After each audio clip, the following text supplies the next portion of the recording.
There you go. Feeder, just the way I'm feeling. XFM 104.9. I'm Ricky Gervais, Steve Merchant, Karl Pilkington. We've got a great show lined up this week, haven't we? Go on, what have you got planned? Well, I've got songs from David Bowie, Thin Lizzy, Gene, AC/DC. You heard Feeder there. You got, Smiths, all that. We got a great feature, a new feature.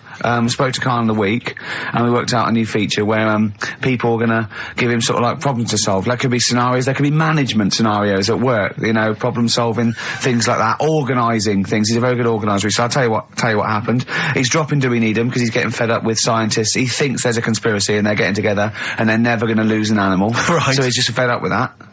Rockbusters, we've got some great prizes. Well, have you seen them yet? Nah. Be careful. They're not going to be great, I just peeked in, and all I'm going to say to you is Fools and Horses Christmas special? Not the little one with the little car. With the little car, yeah. Brilliant. That is excellent. Karl, what have you got to say for yourself? Hold on, it was a rollover, wasn't it? Because you really mucked up Rockbusters last time. What was he doing? It's saying FP for the whole thing. No, FD you were saying, and it was Frida Payne. Have you written the clues down this week? Because that seems like an obvious way to improve this. Yeah, I'll write the clues down. A week before he couldn't remember what the answer was. Yeah, yeah. Yeah, but, you know, you learn by your mistakes and that. You don't. Well. So yeah. I'll give you a little taster. We were having a pizza in a pizza establishment. When was it? Wednesday or Thursday? Yeah. And he was going, I'm a good organiser, I'm a good problem solver. Give me any scenario, right? Obviously he didn't say scenario. And I went, okay then, so you're the manager of this place, and there's a couple there, elderly couple, they're about 60. They've had a lovely meal. He went, yeah, right. I went, but the gentleman, he's got a little bit of a heart condition, he takes a pill after his meal, as he should, after meals. He's only taken Viagra. Oh. And now he's stuck in. Wedged in? Wedged in. We've all been there. It's gone, and it's stopping him getting out from the table. Yeah. So what would you do? He went, what? He's stuck in because of his dick. I went, yeah. He went, right.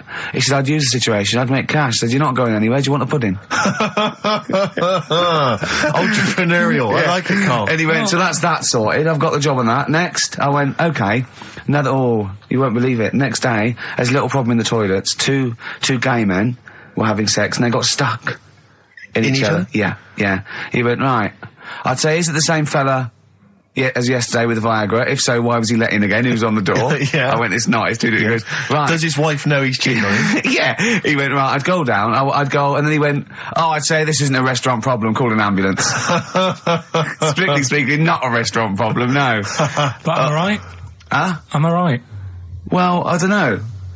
Would you give me the job if say, like, you were the boss of that restaurant and you... do you know what I like about this? At no point did he say, Gervais, why are you being so mental? Yeah. Why would someone get stuck because they took Viagra by mistake and two people get stuck in each other? But you've heard the stories from his past. That is a perfectly legitimate situation to find yourself in. You grew up in his part of What would you Manchester. do if there was two fellas with big heads and webbed feet and they had a horse in a... Well, what I'd do is... What would you do? What did you do when you first saw them? What, saw the kids lads with the big heads and yeah. We should very quickly remind people, if they didn't listen to that particular show, they had webbed hands. Yeah. Did they, or webbed feet? Well, they had webbed hands, right, and big heads. Enormous heads. But it wasn't related. But they weren't related. I know, they were completely no. But I'm saying that the webbed hands isn't due to the fact they've got a big head. No, sure. It's two different things. We're just unlucky. Yeah. No, hold on. If they weren't related and they both had webbed hands and big heads, I'm saying there was a condition that was related that had those two. I don't think there was. So what do you think the chances of that are? They're not related, and he goes, "Oh, you got a big head and webbed hands as well." Yeah, just a coincidence, isn't it? Yeah, I honestly don't think it was related. Right. Because I've since seen the same problem again on another kid with a big head. His hands look good.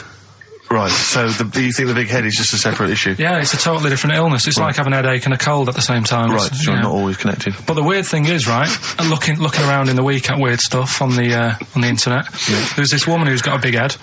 Oh, yeah. And, she was fed up with it because when she was walking down the street, it was so big, she couldn't hold it up. Right. She couldn't hold it up. Oh, God. Okay, shut up. So when she was walking, her eyes were hurting because she had to sort of look up all the time because her head was that heavy. Her chin was sort of balanced on her chest. Right. And she'd have to peek up, yeah. So she goes to the doctors, and this was after years and years, and said, I thought I could put up with it, but I can't. How big was her head? It's big, I don't know if it was like big because there wasn't a picture. I don't know if it was just big or a lot of bone. So it was heavy. Very heavy. Right, like the Elephant Man, just outcrops. Yeah, right. So the doctor said, we can sort that out. But we'll have to take your head off. Right. Okay, listen to this. Listen, keep going. Because what you don't seem to understand is I have the same reaction to you when I see it. Yeah. What? Right? You're quizzical yourself. So I looked at it, they took her head off, chipped away a bit of the bone, made her head lighter, put it back on.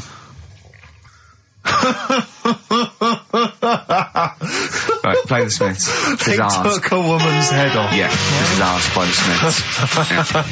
And if you'd like to ask Karl something, details coming up soon. How's that? Ask by the Smiths on XFM 104.9. So, what's the email, Karl? If people want to ask you something, a problem, they've got a problem to solve. It can be anything. It could be a personal problem. It could be a scenario. It could be about war. It can be anything. Or it could be more flippant, I suppose, and light-hearted. Yeah, it could be. Yeah, but I prefer stuff that I could sort. So you can get your teeth into. And actually, sort out. What, like war? War is too, it's a bit big for me, that one. Do you think? I don't want to get into that. What do you mean? If Tony Blair came to you and he went, Karl, listen, I'm having a bit of trouble here. I don't know what to do. I've tried everything. I've tried spin. I've tried being tough. I've tried backing down. I've tried getting other countries involved. They don't want to know. What do I do?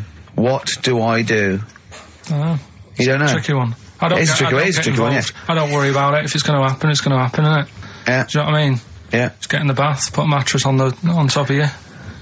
That's it. Sorry, why are you doing that? Ooh, slow down. Why are you doing that? That's what they say you do, isn't it? If it kicks off.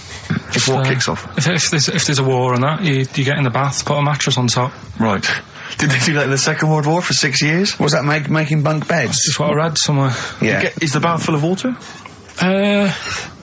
That'd be daft. Okay. But I think they were enamel baths then, though. I think they'd stop a bit of shrapnel. I think the plastic ones you get nowadays would probably melt on you. And the mattress, where your dad has cut it in half, all the foam would come out and the springs would get you in the eye. Oh, talking about my dad. Steve, you'll love this, right? Go on. My dad hates being ripped off, right? Yes, well, no, I can relate to that, that's important. Hates coming to London now. He always wants me to go and see them rather than come here, because he just thinks London is like a big rip-off. Last time he came, he got annoyed because I bought him a scone and a cup of tea for like 3 of us, and it was £14, and he just was livid. And then we had an argument about that, and then we went to the Millennium Wheel, and I said, do you fancy going on this? He said, oh, all right then. Then he saw the price, and it was something like 20 quid or something, and he said 20 quid to go up in the air to look at stuff that's on the ground. He said I might as well stay on the ground. Brilliant. Right? Thought, good point. His logic is impeccable. So anyway, this is going on. Anyway, he spoke to me the other day. I said, how are things? Are they alright and that? He said, being ripped off. I said, why? He said he ordered, do you know the place where he got a new bed from because he cut the other one in half, right? He got this bed out of a catalogue. So he sorted out a payment on the phone. He said, look, you're ripping me off a bit here on the interest thing, but well, let's do a deal. We'll sort out a new monthly payment that's different to what it says in the catalogue. And they said, yeah, we'll go along with that. Anyway, so he sorted that out. He was happy. The bed arrived. It's a nice bed. He said, that's great. So anyway, he got the bill for it, and it was the original price. Oh, I thought that might be the case, yeah. Right? So he called up and said, I'm not happy with this. He said, we said a deal. And oh, no, don't know what you're talking about. He said, right, don't send me your catalogues anymore. He said, I'm not buying anything from you. You're a rip-off merchant. Right? So anyway, a few weeks go by. Post comes. Only another catalogue in the post. He's livid. Right? So he was well annoyed. Yeah. So he looked on the back, and it said on it, this catalogue will always be property of, the company that does it. So you can't throw it away. If we request to have it back, we've got the permission to get it back off you. Right? So he thought, right, well, they're out of order. I told them not to send me one, and they have done, and they're saying I can't chuck it away. So he called them up and said, all right, Mr. Pilkington here, bought a bed off you, you conned me, and that. But, forget that. We've dealt with that. You've sent me a catalogue, I told you not to. It says on the back here that this will always be yours. Yeah? So, in a way, you're using my house as a warehouse. I'll be charging you 26 pence or something a day. Brilliant. He said, you already owe me £6.28. Something like that. Genius. And, they sorted it out. So again, it's just... So hang on, but are they going along with this? I don't know what happened. He said they sounded annoyed and said they'd get back to him, and they haven't. But he said, I'm not bothered. They can take as long as they want because the money just keeps going up. Yeah. So, what sort of profit has he made so far? Well, when I spoke to him in the week, it was like £6 odd. Yeah. I think that was on Tuesday. So he's just leaving it. It's like an investment. Yeah. It's like an antique. He's it's just going up every day. So, well, keep us posted on that. That's dynamite. One day we need to speak to your father. Yeah, I think so. So many questions need to be asked of him. In fact, I might sit and give you a letter to take home. Yeah. Dear Mr. Pilkington, your son Karl. New single from Nick Cave. I think you'll enjoy it. Yeah. That's the forthcoming single from Nick Cave from his album Nocturama. That's called Bring It On. That's great. I must admit, I was a latecomer to Nick Cave. He's extraordinary, yeah. I mean, years into his solo stuff before, I decided that he was brilliant. Yeah, he's fantastic. He's fantastic. I had some exciting news this week, Karl. You'll be pleased to find out. I'm worried that you might get a little bit jealous because it's obviously going to impact on your world quite strongly. Because I know you think you'd like things to be quite samey. You like the status quo to be maintained. You like the fact that in the past, we've had some crosswords. Because I remember. What did you think of me when I first walked in? When I first came in on the first day of XFM? I don't know why you're making a big deal out of it. Because I'm just being honest, though. I'm just being honest about a lot of people who see you for the first time sort of go, well, he's a bit weird. I know that, Steve, that you brought it up, and then you're again. But I'm sure that wasn't what he said before. No, did he say before? Yeah, well, he's a bit weird. Yeah, well, he looked at you, and I knew. I could see by the look of his face. You know when your kid, and your kid's sort of scared of something, and they go, "Why is your kid?" He goes, "Oh, he doesn't like pigeons or spiders." Right. It was like that when I saw Karl, and I brought you in, and I went, "What do you think of that, Karl?" I could see the look on his face that he was disturbed. Sure. And then, as he said, you get used to it, don't you? Yeah, you get used to it. And you have changed a little bit. Your hair's a bit smarter now, and you got some nicer glasses and that, I think. Or I might have just got used to it. Whoa! Don't bring it up, Steve. Don't look at me like that. So you say that you think some other people in the office thought the same? Do you know that for sure? Karl. Did you discuss it? Karl. Yeah, I think they do, yeah. Okay, leave it there then. But not just in the office, as you walk through the building.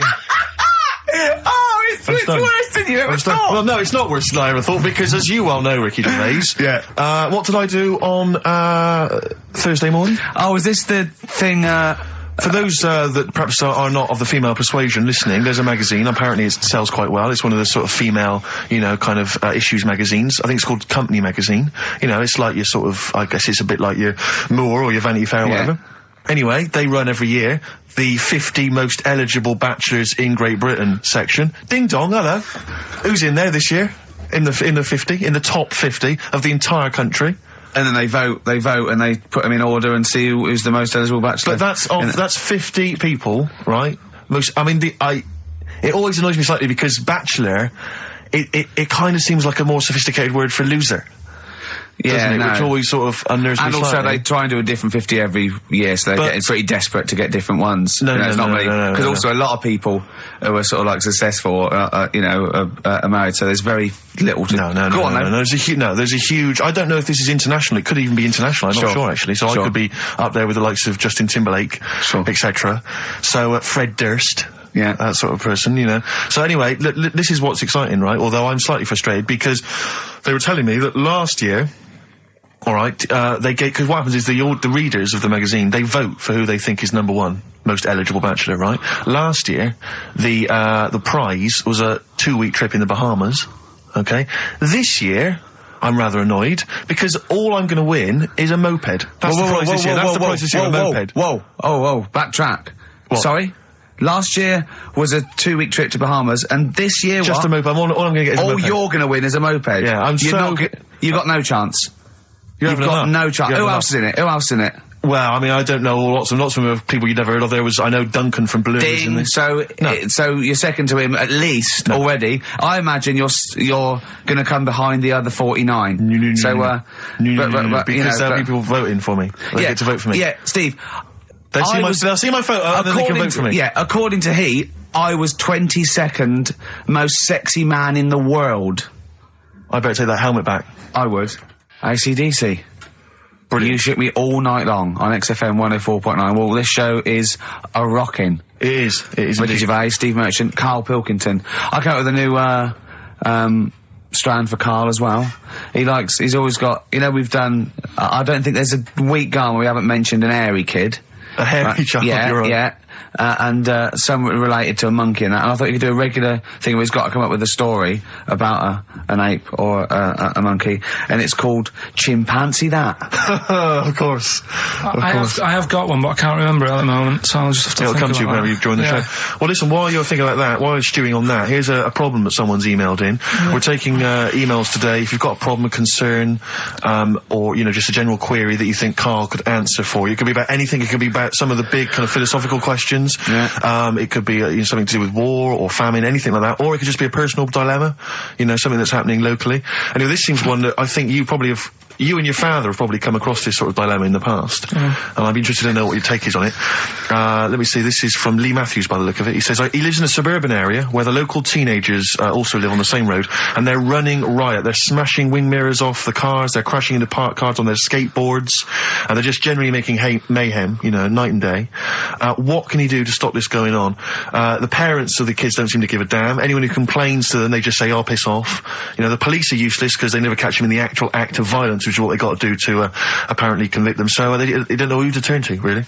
It's rather like when a little old lady went and got the A-team, you know. You know, and he was dressed as an elderly Chinaman. Exactly. She knew who he was. Colonel Decker didn't have a clue. Yeah. You see, it's weird, because now it has got out of hand. Sure. Do you know what I mean? Like, years ago when I was growing up on the estate, yeah, you had problems, but not like you have now. Do you know what I mean? You know, Summers were nice as well, weren't they? Well, it did seem that way, didn't it? Yeah.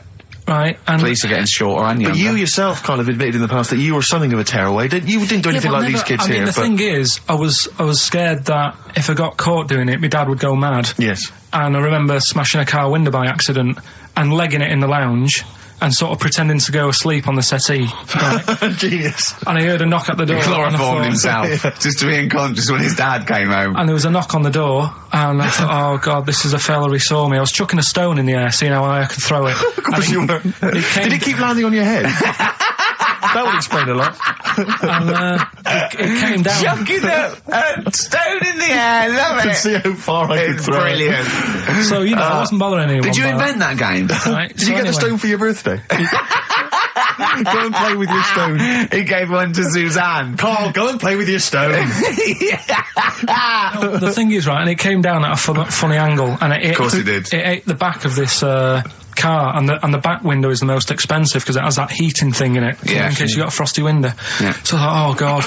So I legged it in, got on the settee, went to sleep, knocked at the door. Genius. It's a brilliant plan. It's a brilliant plan. I couldn't be guilty. I'm asleep. So I love the idea. So the thing is, our lounge used to sort of, you could see in from the door, right? So this family who saw me do it, saw me asleep on the settee, and my mum said, go and get the door. And I sort of went, oh, as if I'd been asleep. Yeah. And went to the door, like, rubbing my eyes. And the fella said, what did you run off for? I saw you. I was like, oh no. And I didn't see my dad. I went out. It was when he was working sort of evenings. So I went out so I didn't have to see my dad. And then the next day I came home from school, and my dad said, 45 quid. Ooh. That's all he said. That's all he looked at me. And then you fell asleep, and he went, wake up. You know what I said? No, 45 quid. Now the thing Karl. is, he didn't have to do £45, Karl. Now I know you were saving up for a brick, but you can't have it. Yeah. But do you know what I mean? It's like, I knew I did wrong, and I was scared that my dad was going to belt me. Yeah. So I was like, oh, you know, I'll be more careful next time. But that was clearly good parenting on the part of your father, because these young tykes, clearly they don't have the father support. I don't know if you were living in that street, very quickly, what would you do? What would your approach be? If you were living in his street? What if they'd come home, right, and they just vandalised all your pebbles, right, that you've been saving over the years, and just threw your gravel away? What would you do if they just... I'd probably clout one of them. So you'd use violence? I think it's the only way sometimes. Sometimes the only way. And I don't mean, you know, really bad, but I'd show them that I'm not putting up with this. Right. And then the problem is you've got their family coming round, and they're probably quite Go asleep. If you hit a kid and the dad comes down, just go to sleep. Yeah. Just equally, if you're doing a bigger crime, you know, a bank job or a murder. Remember to take the stocking off your head, because if they wake you up and go, why have you got a stocking on your head? Just go, oh, I had a weird dream. It won't work. It's like with our kid, right? He was, I told Ricky about this the other day in the pub, but Is this your brother? He never, because he was a terror, wasn't he? Well, yeah, a little bit, but he did drive a tank down the high street once, didn't he? Yeah, that's when he was in the army. But But another story. But this time, I remember, my mum and dad were going out, right, for the evening.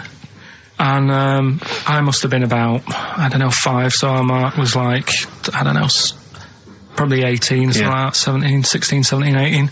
So my mum and dad go out, and our Mark says to me, right, here's a deal, do your little deal. I'm gonna have a load of, women round.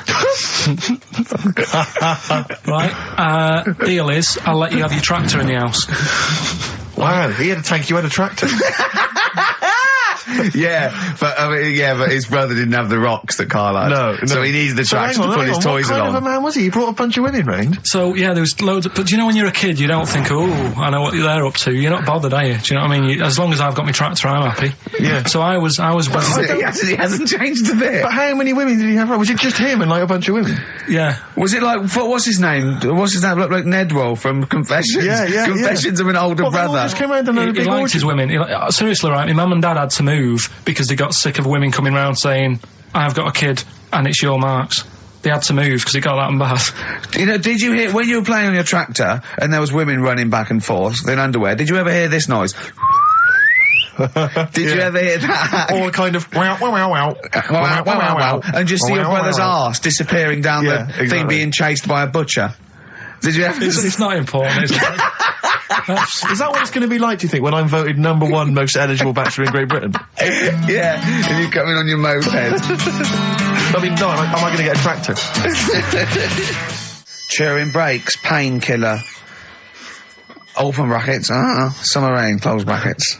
On XFM 104.9, Ricky Gervais, Steve Merchant, Karl Pilkington. Rockbusters? Is it that time? It is indeed. Last week, of course, it was a disaster. Yep, every Saturday at 16 minutes to 2, we do Rockbusters. I have to say that I've not really gone through them, but the prizes look exactly the same as they were last week. Yeah. There's that T-shirt. So it's a rollover, but you haven't added to it.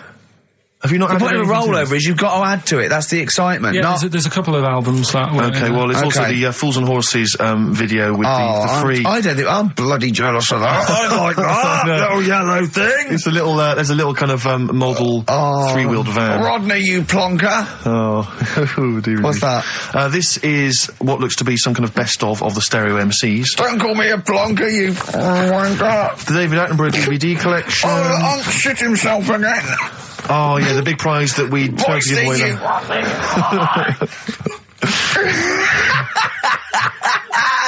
Best chill out album.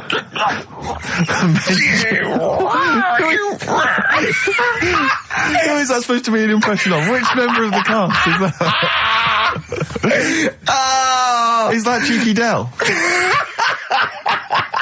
I don't know. Best chill out album ever, the best air guitar volume 2. And of course, for all our fans, Doctor Who, The Aztecs. That's on DVD, and that's one of the William Hartnell Doctor Who. Alright.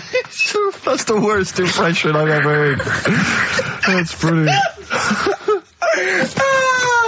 Right, then. Right, three cryptic stuff. Oh, come on. Right. Rodney, Three, I can't do it. No, come on! Right, three cryptic, clues. some of which may be wrong. Yeah, and don't take the letters literally. Yeah. Right, go on. And some initials, and it makes up a band. So here we go then. There's 3 of them. You email in ricky.gervais@xfm.co.uk. Yep. Right, here we go then. Sure. Number 1. The weather stinks, doesn't it? The weather stinks, doesn't it? Yeah. That's R. That's R. Right. The weather stinks, doesn't it? Yeah. Second one. Look, Gran, just get on the boat and help us out. Alright, give us that again. Look, Gran, just get on the boat and help us out. Look, Gran, just get on the boat and help us out. What's the initial? R again. R again, interesting. Yeah. And then the third one, if you're going to do that with your drink, I'd let it settle for a bit before you open it. CK. CK. Alright, Once more? So quickly, all the way through then. Number 1, the weather stinks, doesn't it? That's R. Look, Gran, just get on the boat and help us out, will you? That's R as well. And then the last one, if you're going to do that to your drink, I'd let it settle for a bit before you open it. CK. Ricky.gervais@xfm.co.uk. Brilliant. Fantastic. Right, we'll have a bit of vinyl. Let's have a classic from the Merchant Collection. That's going to be the new single. Lemonade. Sing for the moment. I like that. It's on not bad, XFM 104.9. Ricky Gervais, Steve Merchant, Karl Pilkington. All right, Karl? All right. What's the matter? Huh? Just, you know what's the matter? What? Should I explain? If you want. I'm sort of an independent adjudicator, and I couldn't help but notice that you both went out to make the teas, but only one of you came back with a wig made out of that poppy stuff that you pack. Bubble wrap, yeah. That you and he didn't want me to do it with sellotape, so I kindly did it with elastic bands that I found. Apparently it hurt his ear, it's cut into his head, and look at him, he's annoyed. I don't know. There's not many times I've ever done, any form of work really, where halfway through it, let's say a 2-hour live radio show, one of the people has said to the other, can I make out of this big cardboard box a bishop's hat for you? Well, I did that, and start fashioning that. And when yeah, should but be and the concentrating on the sellotape show. hurt his eyebrows. So when we went to the kitchen, I kind of did it with elastic bands, and that was cutting into his ear or something. I don't know, making excuses. Oh, Carl, you are here for Ricky Gervais's amusement. I think if you check the small print of your contract. Have you got anything interesting about a monkey or an ape, so we can do chimpanzee that? I know something that a lot of other people will know, but I'll. Well, let's do it then. What's it called again? Well, should we do a jingle? Well, do a little jingle for us then. Oh, chimpanzee that! Brilliant. That's great. Right. So I look forward to that every week. Yeah. And what's your interesting chimp fact? Right, it's about this monkey ages ago. Of course. Don't know where it happened. 17th century? I think it was a chimp. Right. Got caught having a fag. You know it? What do you mean, do I know it? Oh, narrow it down. Loads of chimps are caught with woodbines. Right. Got caught having a fag. So it was sent to court. And, was it underage? It was, and it got someone to go into the newsagent for him. Did he get a bigger gorilla to go into the newsagent and get 20 Rothmans? It ended up doing time. Because it was. Go back a minute. Wait a minute. Whoa. No, I don't know that's as much as I know. So there's no point questioning. That is as much as you know, isn't it? Quite literally. Sorry, but why did he go to prison? It's against the law to have a monkey having a fag. In a built-up area. What are you talking about? It's against the law for a monkey to have a fag. What if it got it himself? Even if it just... What about if it earned it himself, just like moving tyres round or mucking out the zebras? I don't know the full story. You don't know the full story, do you? But do you think... You never do you? I presume it was a monkey from a zoo, right? Yeah. Do you think it'd be fed up, though? Because in a way, it's home from home, isn't it? When I read it, I didn't think it was that bad, because I just thought, well... They don't put monkeys in prison. They didn't put the monkey in a prison. They're overcrowded. They haven't got the space. Well, I'll find it and give you the where I got it from, and you. Chopper Harris was furious because the monkey got the top bunk. Yeah. Can I just? Okay then. Oh, chimpanzee that. Another one next week. I don't think so. Rockbusters, right? Can I just recap? Yeah, because actually I have to say you've really stumped people this week. Yeah. Well, either that or they just can't be bothered anymore. Well, they're wrong again. No, right. I think the prizes are so pitiful they can't be asked. Let me just explain it again, just in case they don't understand it. It's a cryptic clue, right? And it makes up a band, and the initial that I give you is the initial that the band or the artist starts off with. So last week, I can't remember, but we did AK, an exploding pet, atomic kitten. That explains it. So very quickly, number one. No, last week we did FP. That you gave out the clue, FD, Frida Payne. Yeah, it was an error. So they're all right this week, though, are they? Yeah, the weather stinks, doesn't it? That's the cryptic clue, and the letter is R. Number two. That's the rainy smell, boys. Right. Look, Gran, just get on the boat and help us out, will you? That's R as well. And the last one. If you're that's rigging nanny. If you're going to do that to your drink, I'd let it settle for a bit before you open it. That's CK. Right. Ricky.gervais@xfm.co.uk. Plus, keep your problems and queries coming in for Carl. We've got another one as well, which I'd like to give you after the next track, Carl, if I may. All right? All right. You've got a problem, haven't you? What with? Oh, yeah. Listen to this, Carl. Let's play a record. Let's come back with this. It's an amazing problem. Wow. You're getting celebrities asking me questions now, Carl. That's David Bowie. Is there life on Mars? Do you reckon? I reckon there's more going on than just us messing about. I reckon. I hope so. I think. Tell Steve your problem that you aired to me.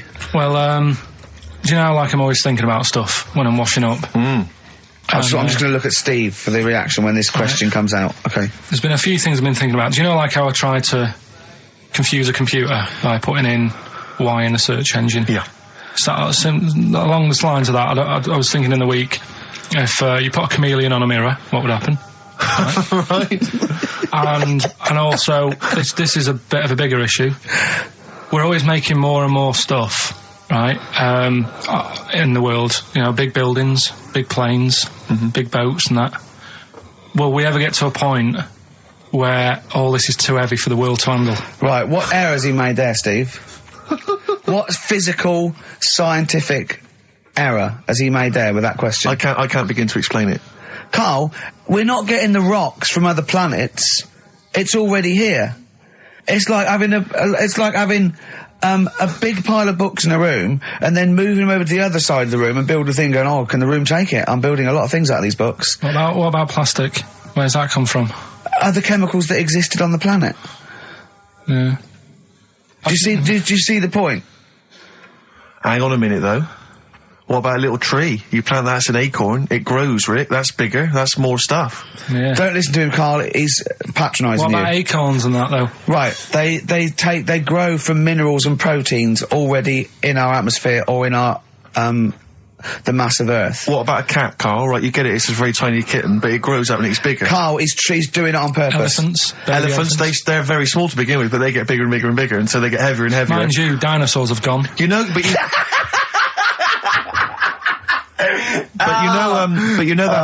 famously that's how Atlantis disappeared. You know, you've heard of the legend of Atlantis. Have you heard of the legend of Atlantis? I think so. This was a city that existed, is proven, right? And what happened was they just kept buying stuff in mail order. They just kept ordering stuff, like the king and stuff. Just kept ordering stuff in mail order. He brought girls across, carpets, lot of carpets. He kept buying TVs, big screen TVs and stuff like that. And eventually, he bought up all the myrrh that the wise men didn't want. Yeah, because he's from like olden times, and he just kept buying stuff, crazy. Like he was just a shopaholic, basically. Mental it was. And he was ludicrous. It was like, and in the end, it just sunk. It just sunk. Too heavy. And it just sunk. So, to the Earth, the more planes we build, the more trees we let grow. Yeah. From acorns. And more than that, what about all the people who are overeating? There's only one thing Rick Warners in this world. I think we've got to kill off endangered species and burn trees. That's the only way the Earth can survive. You mental. Right, what are you doing? Right. Okay, look, quick query for you. This is from Jay. He's got a problem here. He says, my parents won't let me ditch my studies. He's currently reading modern languages at London University. Sure. He wants to follow his dream, but his parents won't let him, of being a dancer. Carl. Worse than that, he says that they're trying to arrange a marriage to a bunch of minging daughters of people they know from good families. He doesn't know what to do, so he's got the arranged marriage coming along, and he's also got, he basically wants to be a dancer. His parents are forcing him into something more practical. Well, the first thing, right, I don't think Live your dreams? The arranged marriage thing is such a bad idea. Okay. Because I think too many people go on looks. Right. And then you soon get bored of that, and you find out the person who you're knocking about with, it's actually not your type. Right. Why don't you arrange marriages for people? Well, I'm just saying, right, so I'd say, Jay, go along with that. I wouldn't worry about it. Okay. I mean, if they're really ugly, then, don't go along with it. But if they're half bad, put up with it. That's sure. All right. The dancing. Brilliant. Right. That's that solved. Brilliant. I wanted to be a dancer. After I did the boxing, right, I joined a dancing thing just near Man United's ground, right, called Twiggy's. Went along, I wanted to learn some moves. How old were you? Well, it was when Michael Jackson was, pretty big, so about 83, 84, 85, something like that, around there. Wanted to do it. When I went, it was shut, and it had become like a warehouse for toilet rolls. So in a way, I wonder what would have happened. Sorry, how is that an anecdote about you going through dancing? You've told me before, you did boxing for a while, you did dancing for a while. You had a true fight in the boxing, you didn't even get in the... That's not an... Imagine if that was a film! This is a boy's dream of becoming a dancer. Oh, it's shut. Next on. I mean, how is that a story? Yeah, that was Billy Elliot. Do you think it would have won quite as many awards? Yeah, brilliant. Footloose. All right, I'm fed up. They banned it. Let's go. Oh, it's shut. Flash dance. First, there was. It's a warehouse. Never mind. I'm just saying, you know, you'll find something else. I think I got a go-kart after that. I bought a motorised go-kart and kept myself busy with that. So there's always other things. Just think, Alan Bennett has to sit down and really sweat over his stories. Yeah. He just opens his mouth. You are a living Alan Bennett character. So that's solved. Well, Jay, don't worry about that. There's no emotional problems I can foresee if you follow that advice. So the advice there is do an arranged marriage. If she's not ugly. minging, she's not completely minging. Yeah. And don't worry about dancing. Get a go-kart. Cheers. Great. Keep your problems coming in. Truth, Rest Your Head by Gene on XFM 104.9. Ricky Gervais, Steve Merchant, Karl Pilkington. While I was with Karl in that restaurant, while I was giving him the problems, the old fella with Viagra and the two fellas making love in the cubicle, we came up with a new idea, because he's dumping. Do we need him? As I say, he thinks the scientists have got together, they're never going to wipe out a limpet or a slug. They think they're good, but they're not that good. This is people that are lauded as great minds, and Karl has brought them down. He's taken issue with them. Like what? He went, right, great thinkers, and I went, okay, then, Sir Isaac Newton, the father of modern physics. He went, is he the fellow with the apple? I went, yeah. He went, there again, see? Why do I need to know that the Earth sucks us towards it, gravity? He said, if I was floating around, it would be a problem. I'd ask his opinion.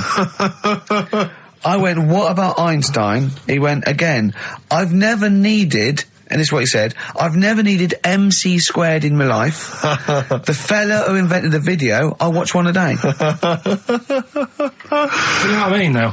Give credit where credit's due. Right. And I think that a lot of this stuff that was invented, like when we were talking about inventions, you know, I started to look in books and that, finding stuff out. And there was some fella who got a mention on an invention site just because he came up with the fishbowl. And it's like, is it that hard? Yeah. Do you know what I mean? It's clearly a bowl. Sorry, you're not putting him in the same category as Newton and Einstein, are you? He was on the same list. Einstein was on there. It was saying about him doing that. And Newton with the apple. And who else was in there? Da Vinci, whatever. He was Leonardo on there. da Vinci. Yeah. Is he the one who did Mona Lisa as well? Yeah. Yeah. He said it took him 12 years to paint the lips. I don't think that's that good. That it takes that long. I saw, you know, when you think, saw Tony Hart do like an Aborigine man with a elephant in the background in about 3 minutes. Aborigine. An Aborigine? Yeah. Really? And an elephant? So what about some of the big names? Well, what's your first reaction when I say some big names from history? Go on. Gandhi. Again, what did he do? Good point. Right. Good point. Okay. Good point. But yeah, all right. Do you understand what he represents? Well, go on, tell me, and then I'll tell you if he deserves to. But you be know, mentioned. his whole kind of attitude towards peaceful protest. You know, it's quite a sort of modern idea. You know, very much the forefather of the 60s movement, you know, where people would sort of sit in, you know, and protest, you know, Steve. Right, look at the glazed look on his face. Did I lose him on Gandhi? Yeah. So just, Pick someone else, do someone else. Pick someone else, okay. Right. Someone you know about that's obviously, let's think, a great thinker, Isambard Kingdom Brunel. Right, yeah, he's alright. Brilliant, thanks. What about Jesus Christ? Well, I'm thinking more your modern day, like your Richard Bransons and that. Who, like, you know... to be fair, I wouldn't put Branson up there with Gandhi. Christ, Newton, Einstein. But why? Stephen Hawking. Because he's mainly known for having a beard and a funny jumper. To be honest, you have to start including Noel Edmonds. That's Noel Edmonds, yeah, you're getting confused there. But Branson's a businessman, he's not one of the great sort of, you know, scientific minds I think or philosophical thinkers. In time... Whereas Clive Sinclair... in his little car on his way to work, brilliant. No, but in time, there's certain things like the apple falling off a tree. Right. Whoever was sat there would have gone, that's a bit odd. Do you know what I mean? It's just that they were there first. But to be fair, Christ instigated 2,000 years of religion based on his teachings. Richard Branson, to be fair, he did launch Mike Oldfield's Tubular Bells. Yeah, they're not quite comparable. It depends what you get impressed by, doesn't it? Suzanne's always saying... Maybe Newton was there. He was coming up with a brilliant theory. Like, amazing. He was probably inventing the helicopter, right? The apple hit him in the head and he went, the earth's sucking me. The earth's sucking me. Do you know what I mean? Could have happened. But so, you know, my girlfriend's always saying, you know, what impresses you? Yeah. You know, because she was saying the other day, do you want to go to Egypt? And I said, no, not really. No. She goes, well, don't you want to see the pyramids? Not interested. It's like, I've seen them on the telly. Okay. You know, sure. Are they going to be that much more amazing when you see them in real life? Good point. How did you ever move out of your street in Manchester? But hang on, no, sorry, I'm interested to know, because this is something that that he came up with, and this is someone that loves him and that he respects. So I'm interested to see what was your answer to what impresses you? I don't think I did answer it. I just said, you know, the odd thing. You just said I'm asleep. Little things like I ran home the other night and said, oh, I've just learnt something today. She goes, go on. And do you know Lego bricks? Oh yeah. The name came about because some kid's mum, the kid was messing with the bricks, and she said, let go of them and come and have your dinner. Play record. It's got to be rubbish. It's got to be rubbish. It's always rubbish, isn't it? They're Scandinavian for a start. So boys are back in town. Thin Lizzy, what a classic. Beautiful. Carl, should that be our anthem? Me, you, and Steve, eh? Eh? Yeah. Can I just get a couple of bits of admin out of the way? Go on. We've had an email from Peter Goff. He has said, where is Richard Anderson? Where is Dickers? He only tunes in to listen to him. Where's Dickley? Where's little Dicky Docker? Little Dicky Anders is not emailed in. If you don't listen normally, Anders is our biggest fan. He loves us. I just absolutely But he's normally got a little bit of constructive criticism, which we always appreciate. Yeah, we're open to that. Sure. Exactly. Sure. I'm gonna shove this up your... So if Dickie Anders is listening, then he might want to get in touch.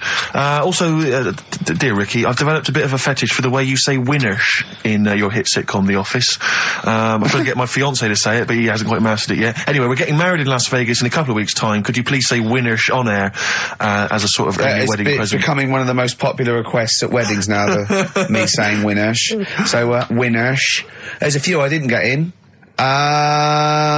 Thatcham, Shinfield. So there's a Woodley. There you are. There you go. That's beautiful. That's keeping them happy. Good luck to them. That's Leopard. It's one of those stupid email names. If you're going to email us, at least mention your name, because otherwise it makes me sound like a fool. A leopard, the original name for a giraffe. Interesting. Thanks for that. Whereas Lego was invented when a mother had sent someone to get some. Though there's no name for them. She went, "Can you go and get some?" There was a gap. He went, "Oh yeah, I'll go and get some," because they weren't called anything. Brought them back. Started playing with her. And then she went, "Look, give me those." He went, "No." She went, "Lego, you idiot." Yeah, the actual explanation, various people have emailed us in or phoned in now. The company was set up in 1934. It's a Danish company, obviously. Yeah. Lego comes from the Danish words leg got, which means play well, and it was later discovered that it was also a Latin phrase that meant I study or I put together. That's the actual, where did you get that from? But the thing is, you see, that's where learning's got to be interesting, because if it even started like that, I'd just go, I'm not interested. I'd be looking for... So if a fact might be true, but it's just not good enough. It's not interesting enough for you. Not interesting enough. Okay, another quick dilemma for you, So if Newton would have said, apples are attracted to our heads, be careful, they attack you, that would have been interesting. Yeah. Total bollocks, but you'd have been interested, therefore, in all modern physics. All right? Here's another dilemma for you, a quick one from Kate. She says that she's a single woman, she's 6 foot tall. Recently she's found herself being approached by men of, let's say, restricted height.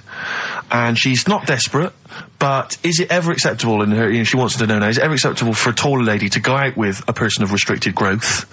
What do you think about that? If you see that on the street, do you think it looks bizarre, do you think it looks odd, or so should she just go with it? So a 6 foot woman with, someone of a dwarfish persuasion. We can't say sort of that or the midget word, but I mean, that's a little fella. Yeah. Is that so? There's a noticeable difference in their height. Is that ever a problem? Do you feel? She's 6 foot. He's 3'4". Yeah. If I saw it, I'd just think she's doing it. Okay, let's not do this now. No, come on, she's doing it what? Oh. No, for attention in a way. Because there's loads of other people. I told you, Steve. Yeah, okay. I know, but I'm just I mean, Is that serious? I think so. Well, I mean, if whatever makes you happy. Please don't ask Karl these sort of questions. Do you know what I mean? If it makes her happy, then do it. But in a way, you're not going to have a normal life. Oh, God. No, but you're not, because they're going to get stitched. There's no point bringing trouble onto yourself. Karl does not necessarily reflect the opinions of anybody else in the world. Hold on. This woman, she doesn't live in a forest in a little cottage, does she? She hasn't got long black hair and wears a sort of... She says the guy she's going out with is a miner. Really? In a crystal mine, yeah. And he just sings all day on his way to work. Has he got 6 mates? Apparently so. Okay, what do you think of that, Karl? I'm still... Sorry, I'm listening. I just was thinking about... Someone just called up and called him dopey. Yeah. Didn't they? I mean, whatever. Do you know what I mean? Why? What's the matter with you? What's the matter with you today? I'm just saying. What, you're fed up with people, taking issue with some of the stupid things you say? Lego was invented by a mother going, Lego of that. What are we going to do with all the buildings? The earth might collapse. What do you expect people to say? Well, even our listeners know you're talking rubbish, and some of those aren't allowed to wear socks. I mean... Listen, right, last week when I did Do We Need 'Em, do you know when I called up one of the museums in a science museum? Yeah, are you talking to me? Yeah, I'm just saying, I wanted to tell you before when the song was on, but you're so busy listening to it. Yeah, was I so busy listening to a song I was playing? Yeah, but we're doing a radio show, aren't we? Alright, what's your point? Well, I just wanted to say, she emailed in to say I got her name wrong, so I'm just apologising for that. What did you call her? I think I called her Jessica. What was her name? I don't know, I've got it on email somewhere. This is not an apology! No, I'm You've just got saying... it wrong again! You've not even said her real name! How is that an apology? Well, I remember, I read the email, so, yeah, But who are you apologising to? I think her name's Jackie, I think. Oh, you've got it wrong again, haven't you? Well, anyway, and she just said if you want to see dinosaurs and that, go to the museum. You were complaining about that as well, weren't you? You went to a museum and there was too many dinosaurs. He said you just need 4. No, well, Steve, have you been to the one in Knightsbridge? I think so. This one that I called up, right? It's nice. You go in, you get a good collection of stuff. You walk in, there's 3 or 4 dinosaurs. You've had enough, right? I went into New York, right? I went to the museum there, hundreds of them. You can't move for dinosaurs. Yeah. It's almost like they're responsible for them being extinct. There's loads of them. So all I'm saying is, if you want to see a dinosaur, go to the one near Knightsbridge. They've got a nice selection, some old vases and stuff. It's worth going. So, do you work for them? Because that was a pretty big sell. Well, you could work that into quite an advert, I imagine. Brilliant. Karl, you're fed up, aren't you? Because you had to get up early. Well, that's another thing, but will we give out the answers for... Let's do that after we've played the next tune. I have to say that I'm wondering if Rockbusters, like Do We Need 'Em, is beginning to run its course, because this week we've had very, very few right answers. I think you're just getting too complicated. Yeah, because his clues and his answers are rubbish. Why don't you start doing proper ones? These are good. We started off easy. If you remember. I think some of them are a bit tortuous. They don't work. Some of them don't work. Come up with some stuff then. Let's play a tune. Well, I have. And we'll come back with the Rockbusters answers in a second. You haven't come up with anything. The Gravediggers, 1-800-SUICIDE. It's a good tune, that. I've always enjoyed it. XFM 104.9. Well, that's nearly it from Ricky Gervais. That's me. Steve Merchant. One of the 50 most eligible bachelors in Britain. I hope people as well, if you buy Company Magazine, if there's any ladies listening, every week, of course, I've played you a song for the ladies, and I hope now that you'll be able to return the favour and maybe vote for me. Buy Company Magazine, vote for me, so I become the number one eligible bachelor. That wouldn't mean anything then, would it? What do you mean? Well, it wouldn't mean anything then, would it? If they voted you and you got into the top 30, it wouldn't mean anything because you've asked them to do it. What are you talking about? Of course, because it means that they care for me enough, and then they are impressed and charmed by enough that they've actually made that effort. That's beautiful. I think that would ruin it. Well, let's wait and see what the results are. Do you think, getting off that, because we don't want Steve to use as a platform to get in the top 48. He's bound to beat a couple of people. But, what do you think of him now, Karl? Now you've known him for these many years. What do you think of his looks objectively now that you've known him? Can you remember what you first thought? Like I say, he's changed a bit. He's sorted himself out a bit. Yeah. Looks a bit better. How? What's he done? I don't know. His hair's better. Yeah, what was it before? It was just a bit nothingy. Do you know what I mean? It was like just like if you just let your hair grow and do its own thing. Whereas now it's got a style. Yeah. So it looks good. Glasses, he's changed. His glasses are stylish. Yeah. Just stay sat down. Right, Rockbusters. Some people like tall men. Yeah, go on. That's, right, first one. The weather stinks, doesn't it? Yeah. That was R, which was rainbow. Right? Rainbow?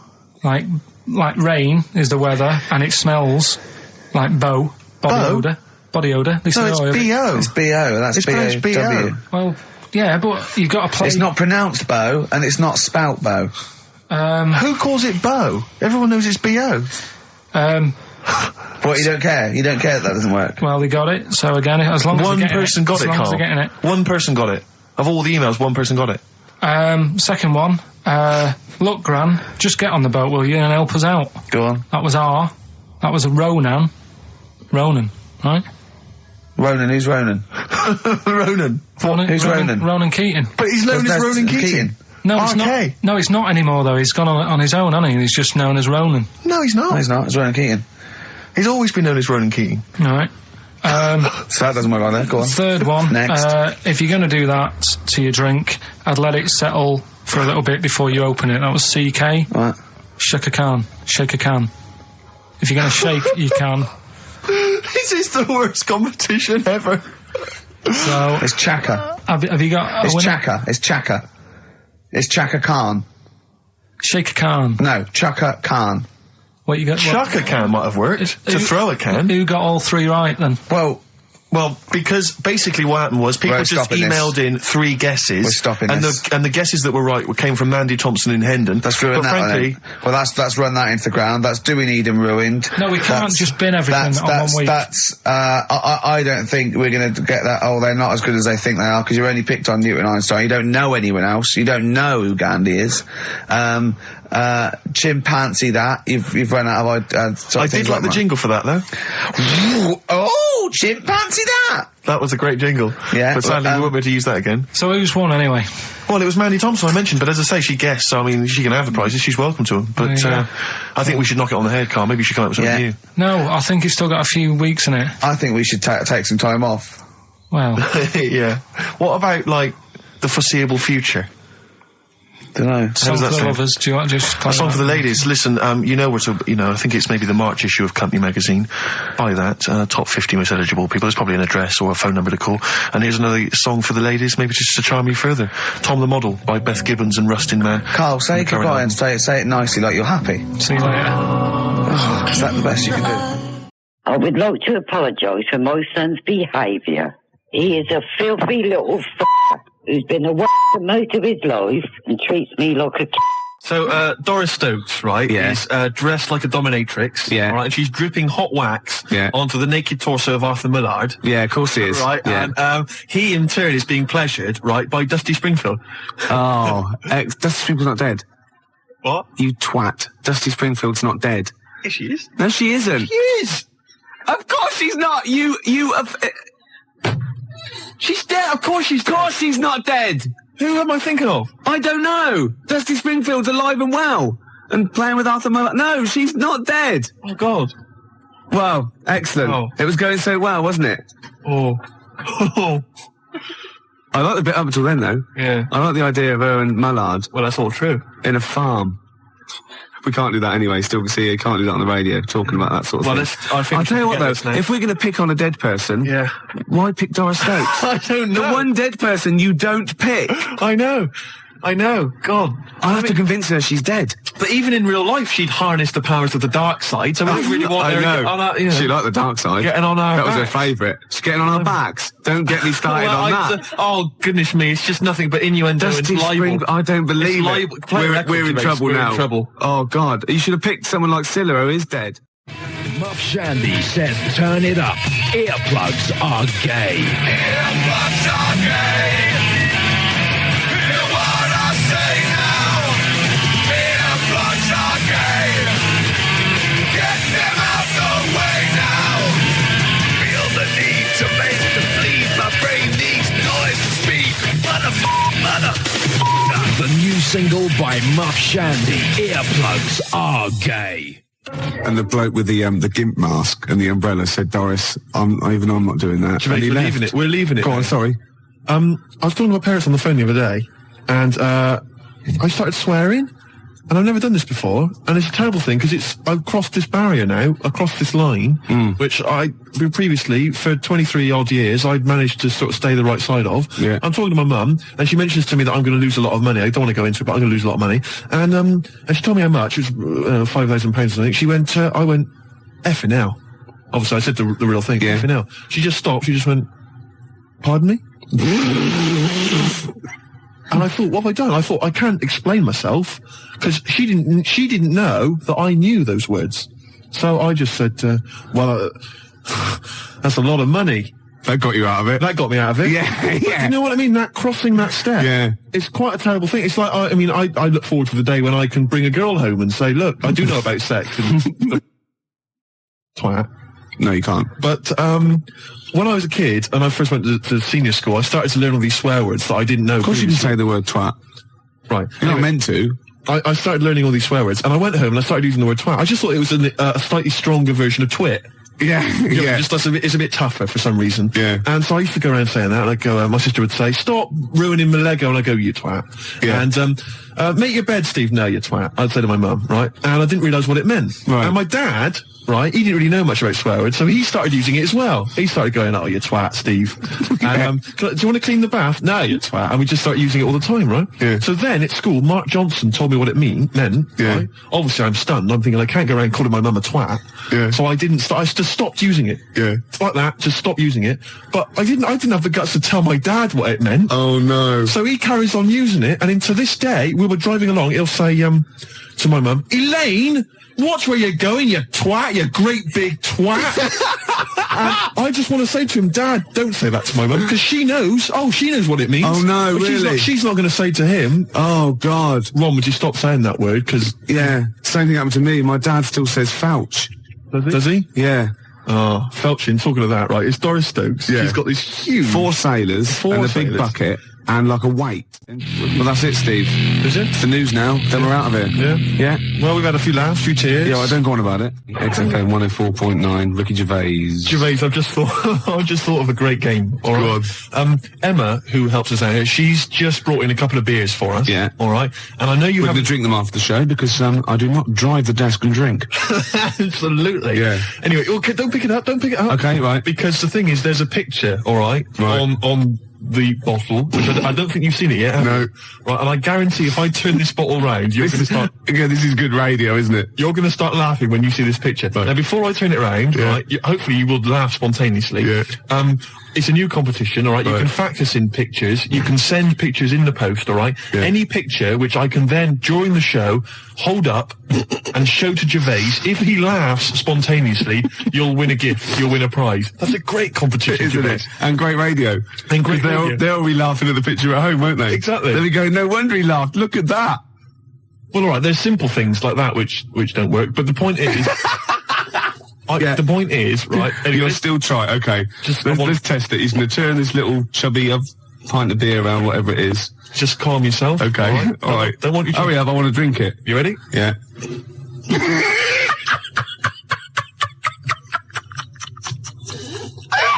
All right, play a record, Gervais. Oh, God!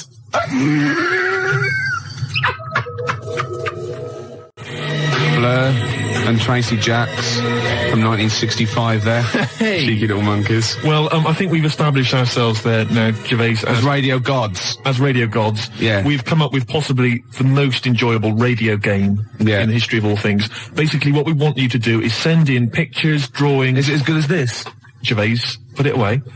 We want drawings, pictures, photographs. Okay, and what I'm going to do is I'm going to show them to Gervais. Yeah. Midway through the show. You'll never know when. They might just suddenly pop up, and we'll see if Gervais laughs hysterically. And if he does, you win a prize. I guarantee it. Yeah. It could be that you'll win a couple of pulp tickets if we've got them to give away. Yeah. It might be that you win a crate of beer, anything. Whatever we've got to hand, you'll win it if you can make Gervais laugh simply by me showing him a picture. The address is XFM, 97 Charlotte Street, London W1P 1LB, alright?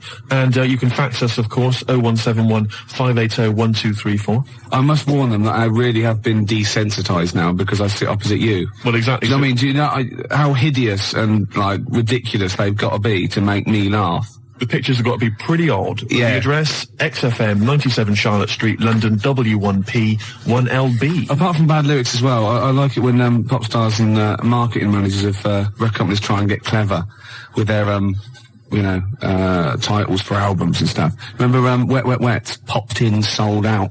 Nice. Oh, lovely. Beautiful. And you know, Tony Banks out of Genesis, he did his solo project, and what he had, right, was the album there, and he had Banks across the top, right, and using the S to start the next word coming down was statement. Clever. Banks statement. Oh, I was watching Tony Banks, is he not the sports minister? Oh, I don't know, he was in Genesis when he was younger though, wasn't he? I don't know. I think so. I don't know how it works. Well, because Phil Collins is Minister of, shite. Right, when I'm alone, right, and Jane's out, I sort of channel surf. I never watch a programme. Right. I sit down to it and I think 2 minutes. You shocked me. Yeah. And I just sort of going through and I was going back and forth between the Waltons and, like, the Box. Right. Music Television, U Control. Yeah. MTV. VH1. Ooh. And I got a glimpse of Toya Wilcox, which I stopped, obviously. Yeah. And she's on one of these religious programmes. I think it was on BBC Two. I don't know what it was, but it was with that bloke. Oh, God. I can't tell this anecdote. I can't stand it if I don't know the name.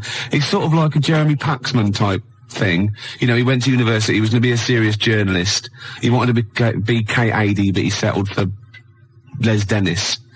Oh, one of those sort of people that was on, That's Life. No, I'm not telling it until someone phones in. Toya Wilcox on a religious programme. What's that bloke's name? Then I'll tell it. 0171 580 2000. Gervais, have you ever watched an entire documentary all the way through?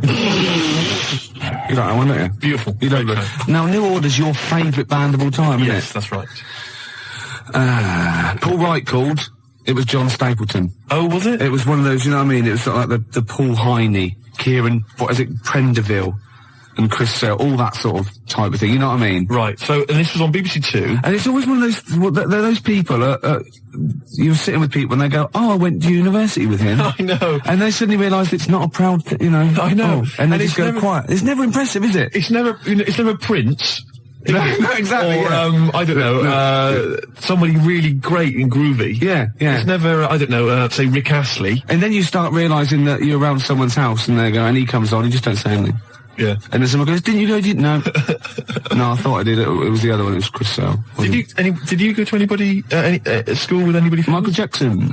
Did you? Yeah. Incredible. Yeah. Incredible. Yeah. Odd that. You went to school presumably in the States. No. He was in Reading for a lot of his life. Right. Yeah. Was it some kind of exchange program? Yeah. We sent them, Charlie Chaplin, funnily enough. Did you? Yeah. Did you? Took a long time for them to get round it. You know what the Americans are like. You're making this up. Yeah. Anyway, Toya's talking to John Stapleton, and I suddenly realised it's a religious programme straight away, because it was over in the church. Right? And oh, nothing gets past you, mate. No way. Could be archaeology is us.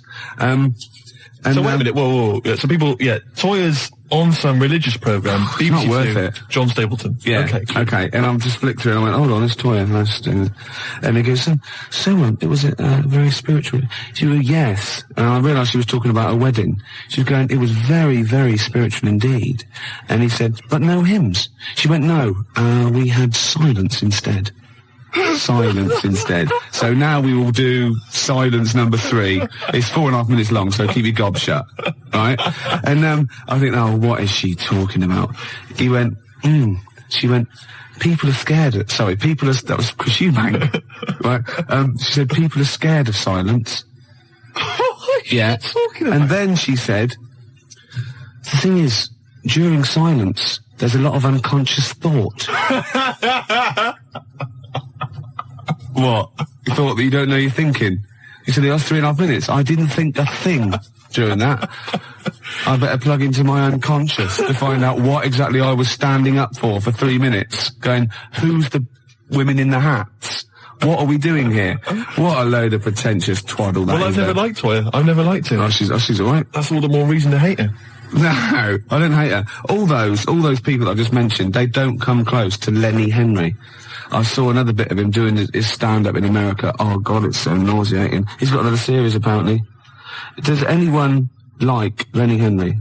Oh, well, obviously. He's a massive star. Does anyone listening to this show really like Lenny Henry? Yeah. Or is there anyone that annoys me more than Lenny Henry? I should answer that one, shouldn't I? Yes. Do I win a prize? I think what you want to do there is you want to speak correctly. It's another simple thing, Gervais, which will help you out in your radio career. Oh no, I'm a Swerve Driver. That's 3 minutes 41. I've got to pick one. 7 minutes the news. Gervais, whoa. Before you move on, can I just tell you, because you know we talked about celebrities and going to school with celebrities and things. Yeah. I have a very famous second cousin. Really? Yeah, I'm going to tell you who it is in a minute. Really? Yeah. And I've got the best joke in the world. Have you? I should have been trailing that. That'd have kept them on their tender hooks. Why are they sitting on tender hooks? So we've got... What are tender hooks? I think it's tenter hooks. I don't know what they are, but I don't think it's... What? Oh, okay. 0171. Who annoys me more than Lenny Henry? No one. You've won that one. So don't bother phoning in. But who annoys you, the listener, more than Lenny Henry? Yeah. Oh, that's a good one. Clever. Because then it's thrown it to them. Yeah, it's their opinion.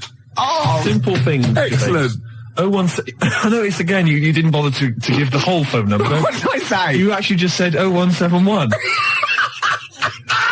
It used to be, as I recall, 0171580, which is about half of it, but no, just 0171 now. Oh, Swerve Driver. XFM 104.9, Ricky Gervais Show. Well, it's nearly over, but I have got a great joke, and we've got a simple rule here. You only have to tell a joke on air if it's about going into a pub. That's right. Okay, you ready? Go on. Penguin goes into a pub, goes up to the bar, and says to the barman, "Have you seen my dad in here?" And he goes, "I don't know. What's he look like?"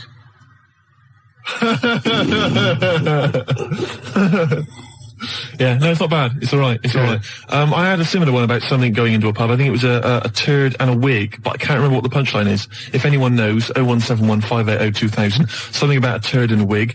Gervais, I've also obviously got my celebrity relation, which I'll tell you about in a minute. That's about it then? Yeah, we've enjoyed ourselves. Oh, dear.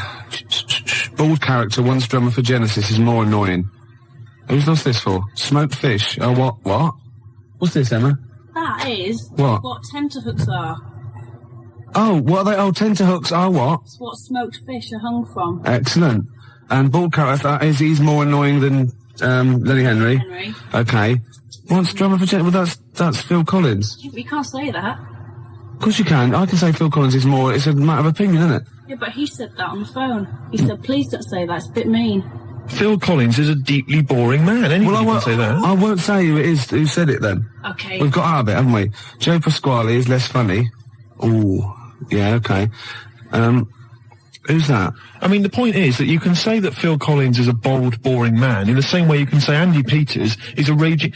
Gervais, Jilly thinks I'm adorable, apparently. Gervais, I don't think we've got time to really talk about this. Okay, what have we got to do next week? Oh, we can't say who your celebrity was, but I just thought we could phone in who you think it is. I mean, I've got a few ideas who your celebrity second cousin is. Your mum. Mr. Ed? No. Godzilla? No. The point is that this is a real celebrity, so, I mean, okay. Celebrity. So, I'm not making it up. It's not going to be as exciting as, whoa, it's Elvis or whatever. It's not that goofy, but it's still... they do share some of your genetic material? No, you wouldn't know it. Really? No, normal? You will, yeah. Symmetrical? Really? A good-looking person. Blood reaching the surface? A good-looking person. Really? Yeah. Fantastic. They probably denied your existence, or they're obviously going to deny that they're related to you then, aren't they? Well, I'd say I tried to get some of their money. No. What else do we do? I'll send me some hideous pictures.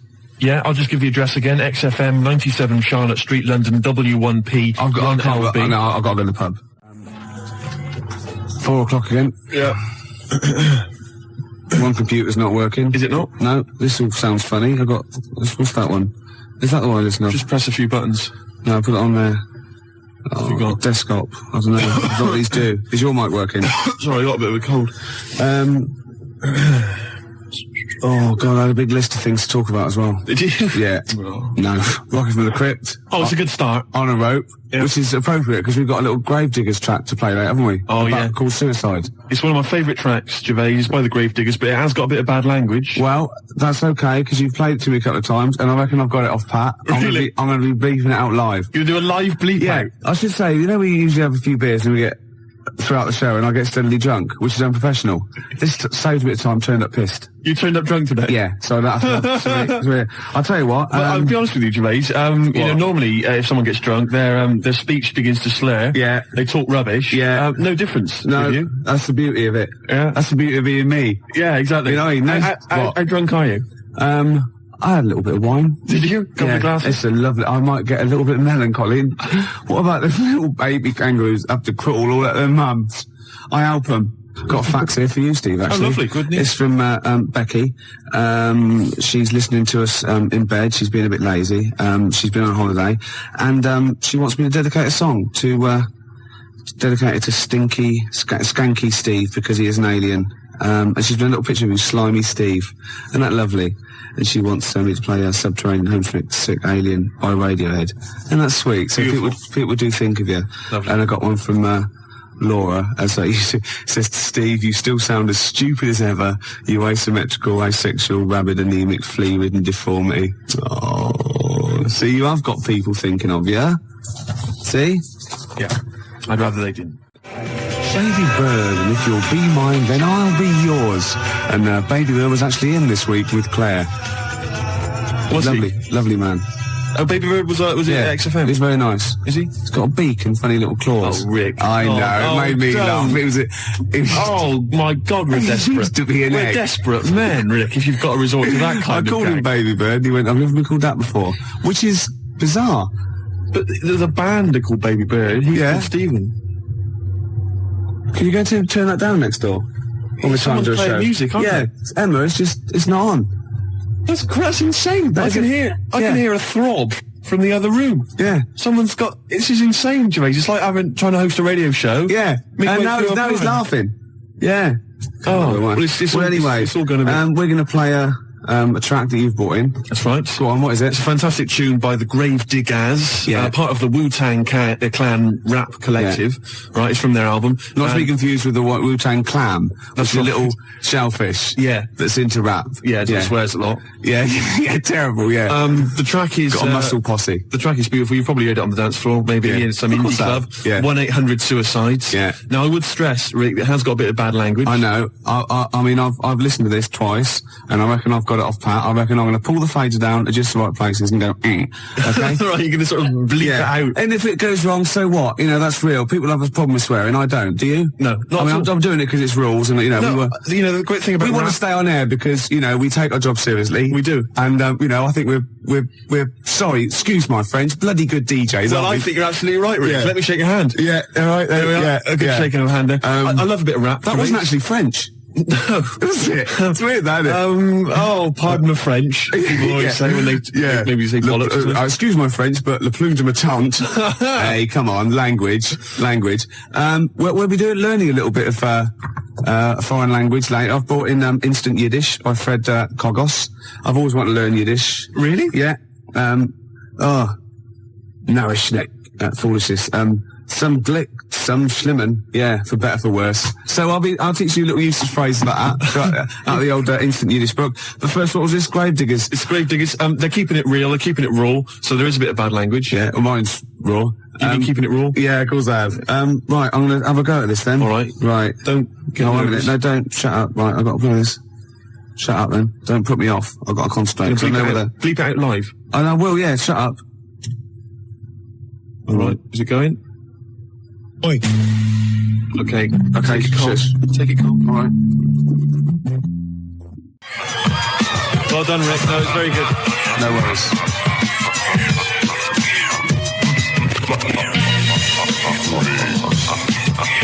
That's Gravediggers, isn't it? What's that called? 1-800-SUICIDE. I'm going to buy it, I think. Can I get the actual mix with me going...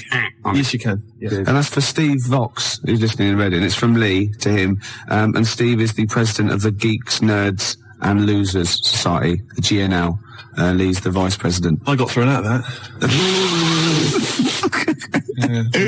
What embarrassing walking down the street with you. Exactly. Oh, it's a terrible state. Yeah. Gervais, it was Saturday night last night. Yeah.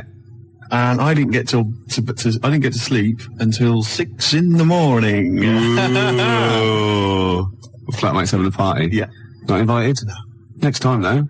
Well, maybe. I don't know. I don't know where you hang around with them. Well, you know... At least I look after you. People say to me, is Steve really as ugly as you say? I go, he's worse. Do you know what I mean? But that's... No, do you know what I mean, though? You're doing me a favour. Well, of course I am. You're protecting me. Of course I am. I'd say one day, right, it's just one of me at the moment, but one day there'll be a whole squadron. It'll be like Planet of the Apes. Oh, my God. And you don't actually need anyone else to sort of, like... breed, do you? Exactly. We can just reproduce as we are. It'll be like Planet of the Apes, right? There'll be sort of a Charlton Heston figure. Planet of the Squids. It'll crash land. Get your damn dirty tentacle off me. It'll crash land. Exactly. And there'll just be loads of me crawling around, all identical, chasing him on horseback. And they see, like, Bristol Temple meet, and they go, oh, my God, they blew it up. Yeah. He's back in Bristol with all your... Oh, no. Incredible. It's the charlatans, and then... There must be an organisation of volunteers or something who... If it's like touch and go, if it's really serious, if you're like clinically depressed about it and you really can't get a woman, they don't want just people turning up who can get girls and saying, oh, I fancy, you know. But in your case, you know, they'll speak to you, they'll see you, and I think, you know, there must be some sort of national health thing or private where you can actually sleep with, I don't know, a voluntary worker. You know what I mean, though? Well, yeah, there's people that... Yeah, I know, but there's people that, I don't know, volunteer for geriatric duty, you know, and they're exploding all over the place. They're covered in the stuff, right? There's people that work on leper colonies, right, for, you know, for nothing. There must be someone who will sleep with you out of sympathy.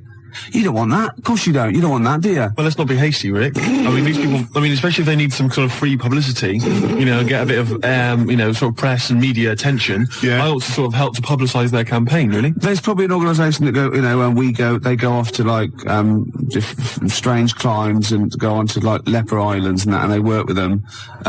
Or they can sleep with you. Now, that's got to do the lepers some good, doesn't it? Yeah. You know what I mean? Wouldn't that be terrible if that was the option, right? And suddenly volunteers to leper colonies doubled. Was like going to Torremolinos. Yeah. Let me on the bus. Sorry, there's no room on the bus, but you're at the back there. Yeah. Going, well, then here we go. Here I am then. Yeah. No, but I signed up for the lepers. Yeah. Licking their wounds. Well, sorry, but... Geriatric duty. Yeah. Scraping it out. Oh, dear. Oh, you know, I heard a song in the week, right? I've heard it before. It's by Ween. And it goes, push your little daisies and make them come up. And I don't know what it's called. 0171 580 2000. I don't know where to look. Push your little daisies and make them come up. It's like that. It is. It's rubbish. I've been going around singing There's that. no song with that lyric It's in. like that. It goes, push your little daisies and make them come up. Shut up. Yeah. Shut up. That's what my friends have been saying for the last 4 days. God, you're really irritating me today. Like, people will go and go, if you'll be mine, not too annoying. But, after about 10 times you go, oh, can you sing something else? But when you've heard, push your little daisies and make them come Shut up up, now. you can get really annoyed. Yes, it really can, can't it? Shut up. Okay, Wanna Die is you and me song. Push your little Shut daisies. up. I wasn't exaggerating, was I? Well, it's a good tune, then. Yeah, let's leave it.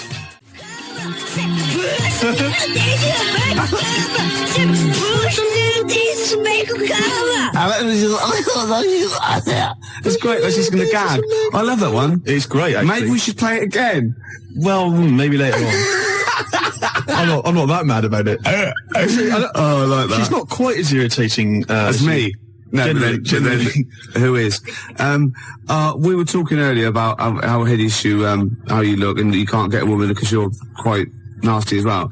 And, Emma, our producer here, who thought, look, this is not fair, you know, because Steve is quite affectionate. When you get to sort of know, like E.T., when you first watch E.T., you go, ugh, and then by the end you think, oh, do you know what I mean? It sort of like gets that deeper. And she went, I remind you, Steve, what I said when I first met you, and this is like her best, you know, stab at a compliment to make you feel better. She said, I thought you're really not that ugly. So the assumption is I am ugly. Yeah. It's just not as bad as it's made out. And that's like, you know what I mean? Yeah. And she's like, no, don't be silly. You're really good. You're really not that ugly. Yeah. It was a good effort though, wasn't it? Yeah. You know, that was nice, Emma. That was really nice. It was a good effort, but it was shallow. And futile. It doesn't mean anything. Look at his little face. Oh, Look at that fax over there. Check that fax out, right? To Ricky, Steve's skin problem closed up was actually what they've silicon got, carbide particles. Someone sent in a fax, right, and they've got these sort of hideous kind of mutated cells, whatever, and they've put on the fax to Rick, Steve's skin problem closed up. You've never said I've got a skin problem. No, I haven't. You haven't got a skin problem. They're just assuming. No, it's almost translucent. His skin. It's very pale. It's like, you know, those newborn fish when you can see all the hearts, can't you? All the hearts in many fish. They've got one each. Lots of fish, lots of hearts. Gervais, shut up. You're irritating me now, and you're abusive, and you're just winding me up. Oh. No, I'm a little bit offended by it. I know. You should be. But what about this charity thing? There must be one. 0171 580 2000. Oh, that would be fantastic. That'd be great. And it'd be like £1 fix. You'd write on the little form. Yeah, yeah. And they could get friends and relatives to sponsor you. Will that be per stroke or per shag? I think it's for the whole thing, the whole event. Yeah. It'll be a big event. You know those guys, I think it was a hoax, but they were going to televise the first moment they lost their virginity. So they were going to broadcast it down the internet. Right? And they were going to have sex on the internet live, and everyone was going to applaud and watch and pay for it. Maybe I could organise that as well, make a bit of money out of it. Yeah, but think of the technology by then, though. Incredible. They would just be able to think it, won't they, and like see you losing your virginity. And they all have big swollen heads. You might be good looking in like the year 2090. You never know, because it's all relative, isn't it? You know, in Bristol, you're a good looking fella, aren't you, in Bristol? I'm a good looking guy. Oh, this is Bell and Sebastian, the boy with the Arab strap. This is for Jim Hobbs. Who said, who said, can we hear more about Jezuk? And I better tell people now, we've had a lot of factors about Jezuk. Jezuk is spelled J-E-Z-O-C. I made it up. That's how it's spelled. Okay? Alright, Gervais, you'll tell us a bit more about Jezuk, will you? Oh yeah, I've got a whole new storyline. Before you carry on, 0171 580 2000, I've got some, sponsorship forms, like, already printed up. So just send, give me a call, I can post one to you. I will sleep with Steve, or I will go on and work on a Leopard Connolly, Billy, oh, shut up, play a record. Scottish bloke with a beard, with his legs falling off. You drunken sot. Gets quieter and quieter, doesn't it? A couple of phone calls. Rob phoned and said, slap Steve for saying 0181 instead of 0171. See, it's the singly most important thing. The number is 0171 580 2000. That's why you don't hear me mucking that up. Yes. Do you know what I mean? I apologise. Pump Ricky with more wine and challenge him to quack over the Out of Nowhere League. So what? I don't know. I've start that sentence again. What, that was a sentence? No, shut up. I had something to say then. You are drunk. Oh, yeah. I can smell it on your breath. Shut up! I can smell it on your breath, for God's sake. Don't wind me up, man. Yeah, I've got this new storyline for Jezuk. I want help with it. What it is, right? I think it starts off with this villain, right? Jezuk brings him in, right? And he's murdered maybe a little kid, or or someone's husband. The woman's there and she's terrible. Well, you would be. Yeah. Right? Jezuk's in there and he goes, don't worry. He's gonna, by the time he gets out, Steve will have a girlfriend, right? She goes, oh, right, it won't bring my boy back, will it? No, but you can have one of mine. I've got loads or something like that. Anyway, he goes to the court, right? And he's only tampered with the jury, and he's a nasty piece of work. Oh, not the murderer. Yeah. He walks free, and he sort of like winks at Jezuk on the way out. Do you think Jezuk's going to let it lie? Jezuk's not going to let that villain, what, has he got a piece of evidence? Well, no, he goes after him, shoots him anyway, because, it's just redundant. It turns out the bloke didn't actually do it. But, as Jezuk says, better, kill innocent people than let one, guilty person go free. That's Jezuk's philosophy. Yeah. And shoot first, ask questions later. You don't want to be stitched up. He's got a reputation. And then he gets off with a woman, and they have another kid, and it's all right. Yeah, I'll stop you there. Why? Jezuk just killed an innocent man. He's your superhero. He's your, your heroic hardboiled cop. He just killed an innocent man. I'm a little bit disappointed. Oh, so he's got to be perfect, has he? Well, I'm just a little disappointed. Well, no, he can't be perfect. He's got things to do. We know he's got problems. He drinks too much. He kills innocent people. You go out there every day. See how you survive. Yeah. Do you know what I mean? Yeah. Yeah. We got Mama Said Knock You Out lined up. It's one of our joint little favourites. We like this one and we like some other songs, don't we? Yeah. 'Cause we're like mates. I got a little plot. Yeah. Right? It's Jesuk, right? And he retires. He just gets out the whole thing. Alright, that's for the final one. We've pulled, pulled a discreet veil over the whole Jesuk debacle. Right. Alright, is that okay? Yeah. Rick, forget Jesuk. Right. Because I've got my own show I'll be telling you about. Have you really? Yeah, it's fantastic. Am I in it? No, not really. So much to do with... Right, okay. It's a genuine one I've come up with. You know this song, right? Mama Said Knock You Out. I like to, shadow box that. I've been working out today on the big bag, did a bit of boxing, because I'm in training. I challenged Canfield to a fight when I was pissed. Thursday night, he was swaying. I challenged him to fight. I offered him £1,000 prize money. That was the purse. Whether he won or lost, he still said no.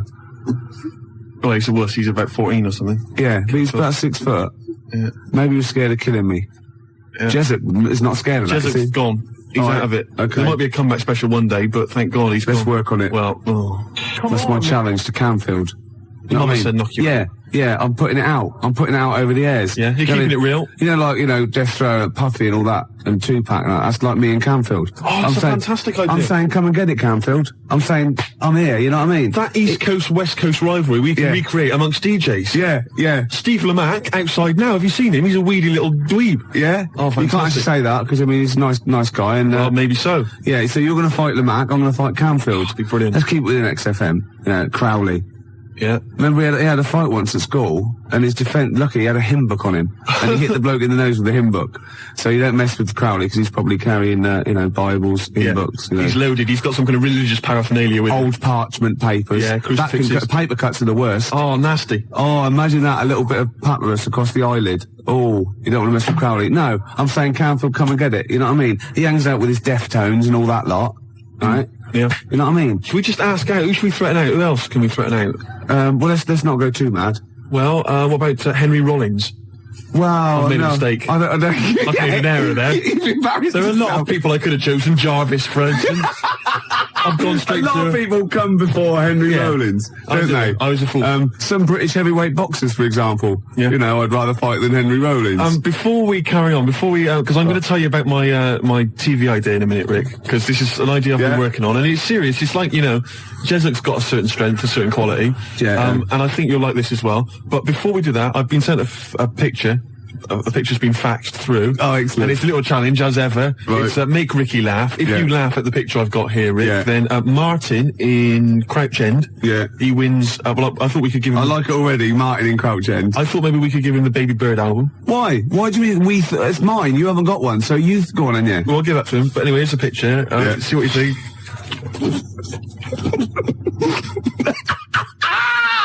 I like it, because there's a little explanation as well. And it's subtle, because I had to get right to the end for the big line. You're not allowed to see this. No. That is fantastic. So well done to Martin. I think he wins an award. Yeah, he does, yeah. Yeah, okay. So if you want to win something tasty, give us a call or fax us through a picture. 0171 580 1234. Your pictures, please. Make Ricky laugh. Your idea of this new show, which I haven't heard yet, right? But we should start getting together all the other stuff, or we're going to get ripped off. I sounded just like Albert Tatlock then, in the early 80s. Oh, we should go. I love that fact that you sort of, maybe you've got a sentence, it's got 15 words in. You reckon, well, if I get out an average of 5 coherent words to every 15 that I need to say in a sentence, that'll be enough. God, right. Jam or ISIS? Either one. Both rubbish. Oh, no, come on. They're both good big bands, aren't they? All right, Gervais, next, let's talk about my TV idea. Okay, let's do All Around the World, because it's probably going to be big all around the world, isn't it? Before that, the Jam, All Around the World. Got a fax here from my mate Nick. He's listening. Say hello to him. Say hello to Nick. Hello. Yeah. And apparently he's found a great website about Joey Deacon, so we'll check that one out a little bit. About Joey Deacon? Yeah. Oh, Joey. Yeah. We've had loads of ideas, haven't we, in the past? Yeah. And actually, I was wondering whether we should put out the phone number 0171 580 2000. The reason being that you might perhaps want us to perhaps relate an old anecdote that you once heard on the show that you'd love to hear again. We could recreate the golden years. We could recreate some of the classic moments from the Ricky Gervais Show. Yeah. And also, of course, we've had tens of thousands of ideas for products, for services, for TV shows especially, and board games, all kinds of stuff. I mean, we've come up with one recently, haven't we, that have catch on. Sleep with me or play with lepers. That's right. I mean, that is a good service, isn't it? It's an interesting show, that. I imagine that's at Channel 4. Yeah, definitely. Later, really. Yeah, and we've also, of course, most famously, perhaps, had the Penis Puppet Theatre. Penis Puppet Theatre. So easy to manufacture. I don't know why publishers aren't, knocking on my door. Yeah. A lot of other people are knocking on my door. Ricky Gervais Meat Rations. Oh. Should be fun recreating. Get in the queue, Mum. It's Ricky Gervais's Meat Rations. Yeah. All kinds of great games. To be perfectly unfranked. Who's Snork? Who's Snork? Yeah. Great games. And if you've not ever heard us describing these, well, you've missed out. Yeah. You've learnt your mistake. The tease penguin's probably my greatest invention. The tease penguin, can you tell us again? I forget. Well, it's just a penguin, right? You train, you put it in a lovely little French-made outfit, and it comes in, with, sort of breathes fishy breath on you, and slaps you around the face with its flipper. Yeah. Oh. Jesup, obviously. But it doesn't let you go any further. No. That's why it's the tease penguin. Yeah, I see. Yeah. Extra Family Fortunes. Oh, I can see that on telly myself. Yeah, it's incredible. I don't know where you got the idea from. They just go into my head sometimes. Do they? Yeah. But anyway, here's my new idea, Gervais. It's a great show. It's an exciting show, right? Right, go on. It's the future. Oh, yeah. All right. Crime has got so bad in the future, that it's terrible, that there's not enough hours in the day, right, for all the cases to be tried in court. Right. Because there's just not enough time. It's a bit like, Judge Dredd sort of thing. Yeah. So what happens is, right, there's a night court. Okay? And it comes into session at 12 o'clock. Yeah. All right? And there's lots of lawyers and stuff, and they really deal with the dredge. I'm talking about the dredge, the crimes which you think are open and shut, Rick. Yeah. All right, the sort of stuff that Jesup would just sort out, Right, with a bullet. Yeah. You know what I mean? Yeah. We're talking rapists and murderers and stuff. Yeah. But or people who just piss him off. Exactly. But Ronnie Midnight. Ronnie Midnight. He's the hard-boiled lawyer, right? That's sort of the main figure at night court. And he gets dealt all these rough cases, right? And he thinks it's open and shut. Everyone thinks, that person, he should be electrocuted or whatever. Yeah. But no. Ronnie sees something in them. He investigates the crime during the day. So he's only got like 12 hours to sort it out. And then he presents the case at night court. Right, at night, and maybe often, it's like Perry Mason meets, so he wastes taxpayers' money investigating people that might be innocent. Yeah, just kills them. Well, maybe so. Yeah. That's why Ronnie Midnight's much more loved. But it would be great. And it would start off with like, dung, dung, dung, all rise, for night court. Yeah. Be fantastic. I like that. Maybe sort of set in the future. Am I in that? Well, not really. But, and who knows, Jesup maybe could get, he could make a guest appearance. What do you think? I like it. Night court. I like it. I don't. Good, isn't it? Yeah. What's the problem?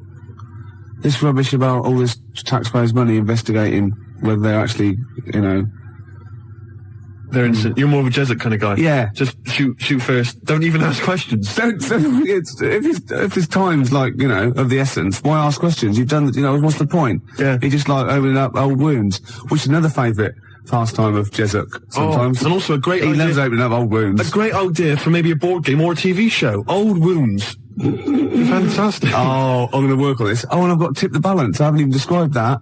Tip the Balance? After Embrace. Can you tell us? Emma goes out with a bloke in this. Oh. Yeah. What's Tip the long-haired type. What's the Tip the Balance? Well, Jesup wouldn't tolerate that. What's Tip the Balance? It's a board game for 4 rugby players or more. I'm looking forward to it. Yeah. Or the infirm. Or people who've just got no dignity left and we can get them on screen doing that. This is, my weakness is none of, ... obviously ran out of. I was, reading News of the World on the way here, and, I didn't know this. Tony Blair is the Prime Minister. Oh, yeah. Tony Blair. His father-in-law, which is Sherry's dad, is, that bloke, out after Death Us Do Part. What, No, his son. Oh, blimey. Something about I don't know, I should get this right really, because it could be libelous, but it's something to do with some sort of doll cheat or something like that. What? Yeah, apparently. Cherry Blair's dad's a Dolce? Yeah. Something like that. Really? Always claiming some sort of benefit for, I don't know. But he was always the same when he was living with his dad, Alf. He was married to Eva Stubbs, wasn't he? I mean, Sherry Blair's mum is Eva Stubbs. I'll stop you there, Rick. I'll stop you there. It's so incestuous, isn't it? Fiction. I've tried to explain this to you before, haven't I? The stuff on the TV, a lot of it is real. Some of it's fake. They're not really those people. Understand? EastEnders, for instance, that's not real. That's not real people. Yeah, well, obviously embarrassing, because obviously that is real, because I've seen them in real life. They were at Phoenix, got when we were playing football, so that is real. No, that was the actor. That was the actors. Phil Mitchell was there, and Ricky Butcher. That was the actors. We have been through this before. Because I went through this the same day that I explained to you that only in the cat world can you piss on an object. I got a new stereo that way.